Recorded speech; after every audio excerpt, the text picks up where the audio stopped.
My name is Eliana, and when I was 24 years old, my entire life was destroyed by a single lie. It came from someone I once called family, a 15-year-old cousin I loved like a little sister. She said I assaulted her. She cried, screamed, swore it was true, and people believed her. But 9 years later, she showed up on my doorstep, shaking, sobbing, begging for my forgiveness. I had spent almost a decade rebuilding my life from the ashes of what her words burned down. But before I get to that moment, let me take you back to the last summer I ever trusted my family. Back then, I was living in Durham, North Carolina. I was finishing up a teaching degree, working my internship at a local high school, and planning to teach English Lit the following fall. My family was close. Southern, traditional, church-going, big family dinners, lake house weekends, cookouts every other Sunday. We weren't rich, but we had each other. My uncle Jerry had this gorgeous lake house near Boone. Every summer, he'd invite the whole extended family for a long weekend, grilling, tubing, board games, and lots of yelling over who cheated in Uno. It was one of the rare times we all actually came together. That summer, I was 24, and Jerry asked if I could help supervise the younger cousins during the weekend. I was the oldest of the grandkids, responsible,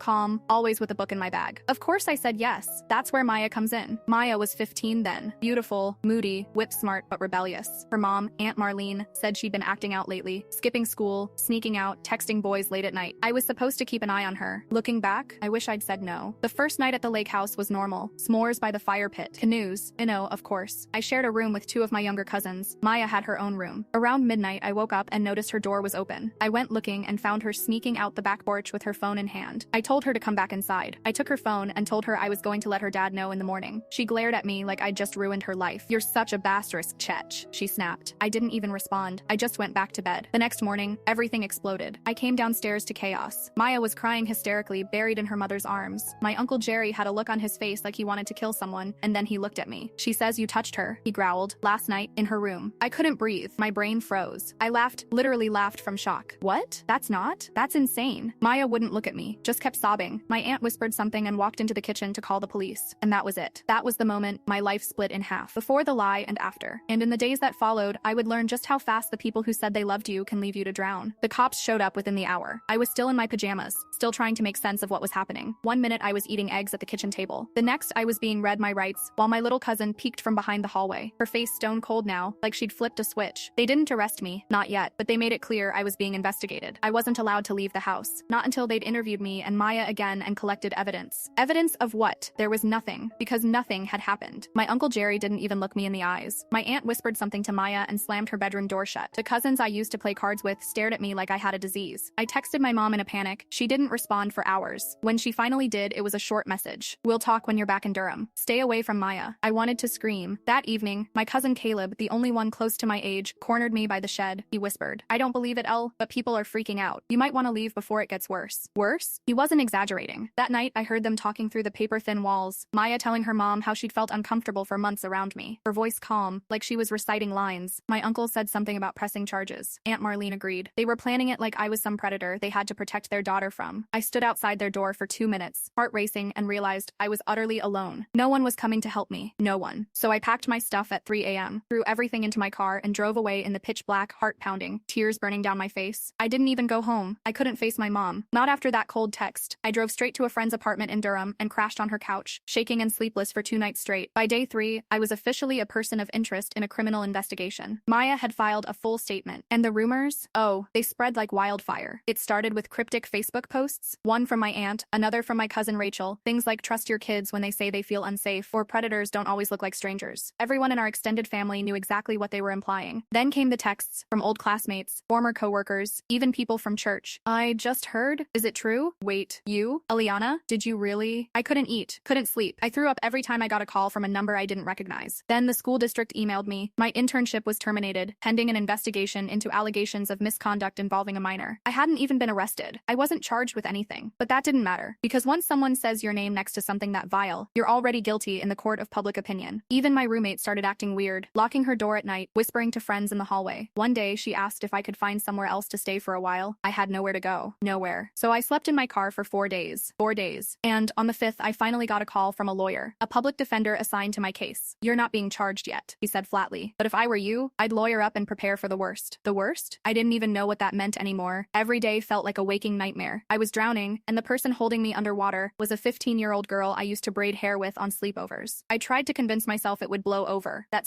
anyone would see through it, that Maya would cave and admit it was all some messed up misunderstanding. But the silence from my family, that said everything. No one called. not even to ask me if it was true. And when I called them, voicemail, every time. The worst was my mother. She finally agreed to meet me at a diner near her job. I sat there, clutching a mug of cold coffee for 40 minutes before she walked in. No hug, no warmth. Eliana, she said flatly, sliding into the booth. What did you do? I blinked. I didn't do anything. You really think I don't know what to think, she snapped. Do you understand what people are saying about you? What they're saying about me? I almost laughed. Her? I was the one being stalked online. My LinkedIn, my Instagram, even my Venmo had been flooded with disgusting messages. People calling me a monster, a fake feminist, telling me to rot. One woman, an old friend of my aunt's, posted my photo on Facebook with the caption, "This girl is dangerous. Keep her away from your children." It had 647 shares before it was taken down, all for something I didn't do. I begged my mom to believe me. She stared at me for a long time and then said, "If it comes out that you lied to me, I won't be able to forgive you." Then she got up and left. I wanted to scream in that diner. I wanted to flip every table and throw every glass plate across the floor. But I just sat there, fists clenched under the table, heart caving in on itself. The investigation dragged on. The detective asked me the same questions over and over. Were you alone with Maya that day? Did you ever touch her? Did she seem afraid of you? I said no,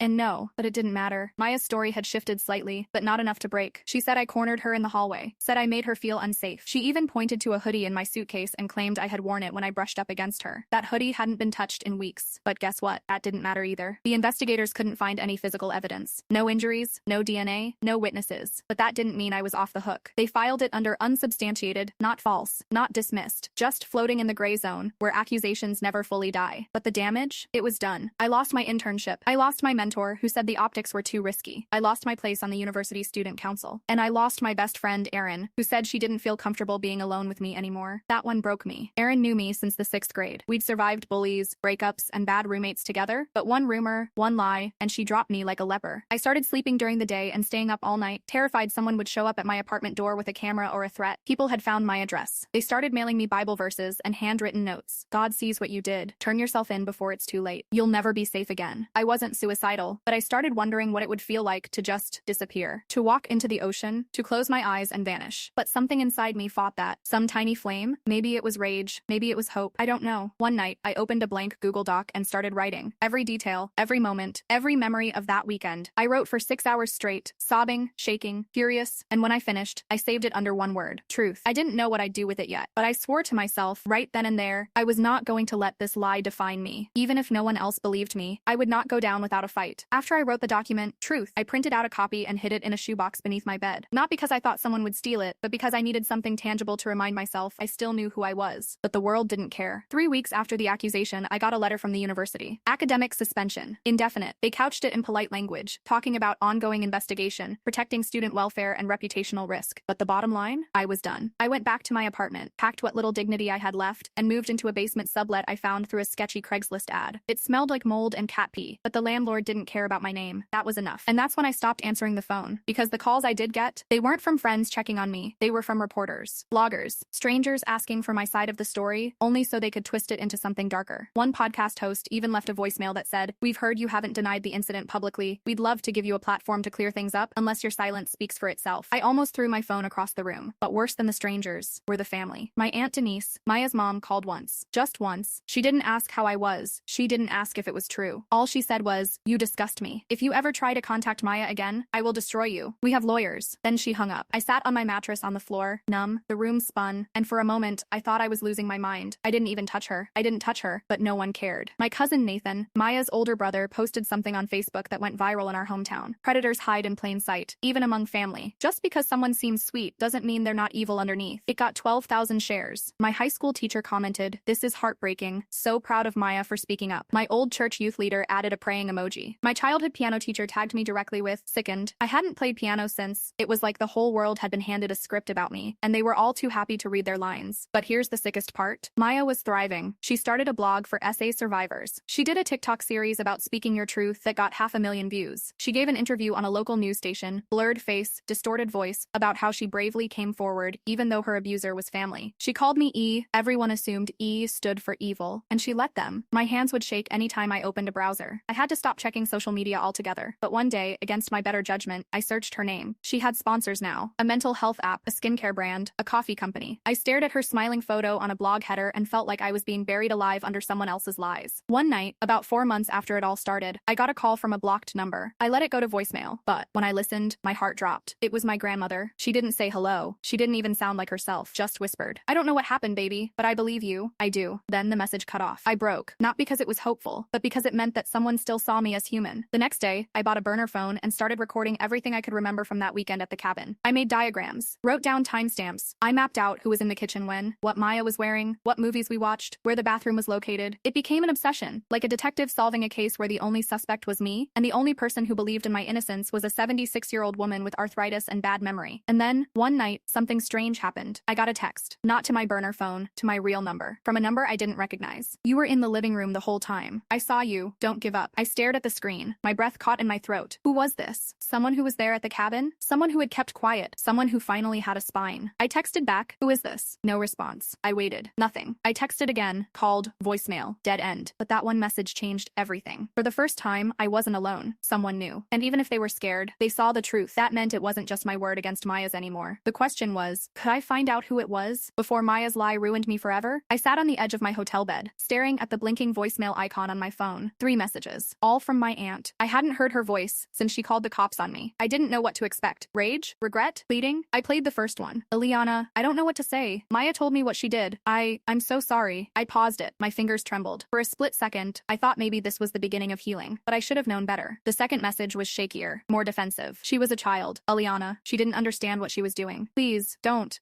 do anything to ruin her life." There it was. The pivot. Not a call to make things right. Not a real apology. Just fear that I would expose the truth. That night, I didn't sleep. I pulled out an old box of letters and photos. Things I had saved from my early 20s, back when I had dreams of becoming a high school teacher. Back when I believed my family would always have my back. There was a picture of Maya at age 13, arms slung around me at a barbecue, both of us laughing. I studied her face. How could that girl have turned into the young woman who nearly destroyed me? Or maybe the better question was, how many adults failed us both? The next morning, I met with my therapist, Simone. I told her everything, every word Maya had said at the conference, every voicemail, every emotion I couldn't name. She listened in silence, then said something that stuck with me. "Eliana, sometimes justice doesn't come from the courts or confessions. Sometimes it comes from reclaiming the truth you were denied." And so, I recorded it. Just me, sitting in my tiny Raleigh apartment, wearing no makeup, raw and exhausted. I spoke directly into the camera. 9 years ago, my 15-year-old cousin said I assaulted her. I didn't, but no one wanted to hear my side. Not the police, not my mother, not even my church. I lost everything. My job, my friends, my future. I almost lost myself. But today, I'm here to tell you what really happened, and what happened after. I uploaded the video to my anonymous YouTube blog, the one where I shared trauma stories under the name Lainey Rebuilds. I turned off the phone and left it charging in the other room. 3 hours later, I returned to 400,000 views. The comments were a tidal wave of pain and solidarity. Women saying they had been accused wrongly. Women saying they had made accusations and regretted it. People just listening. My story had landed in the world like a scream in a cathedral, and people had heard it. I thought I would feel vindicated. I didn't. Not yet. But I did feel seen. And for the first time in almost a decade, that was enough to keep breathing. Then, 2 days later, the leak happened. It wasn't me. It wasn't Maya. Apparently, someone had been recording from the hallway during the conference. A blurry clip surfaced on Reddit of Maya sobbing and saying, I lied